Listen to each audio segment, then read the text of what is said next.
Enggak, karena kan sebenarnya kalau pesawat gue butuh.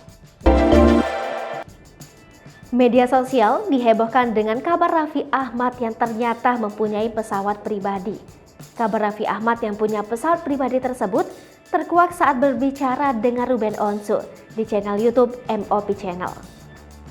Namun, banyak yang penasaran mengapa Raffi Ahmad tak mengekspos pesawat pribadinya tersebut. Dilansir Instagram Viral Selebriti, begini penjelasan Raffi Ahmad. Ruben Onsu ingin wawancara dengan Raffi Ahmad terlihat natural. Disebutkan Raffi Ahmad kalau dirinya punya pesawat kecil. Memang, diakui Raffi Ahmad pesawat tersebut dilakukan untuk disewakan. Ada alasan Raffi Ahmad tidak memberitahu dirinya punya pesawat.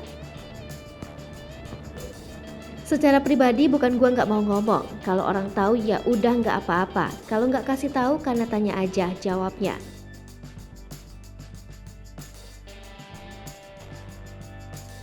Raffi Ahmad belajar untuk mengelola kendaraan secara pribadi. Saat zaman COVID-19 melanda, banyak pengusaha menjual pesawat murah. Alasan lainnya untuk membeli pesawat untuk penghasilan. Diakui Raffi Ahmad kalau pesawat ia butuhkan.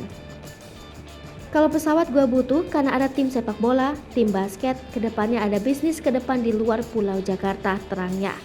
Komentar beragam pun menghampiri Instagram Viral Selebriti.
Hai pemirsa Sri Popo TV, jangan lupa komen, like, dan subscribe, serta tonton terus berita-berita terupdate lainnya ya.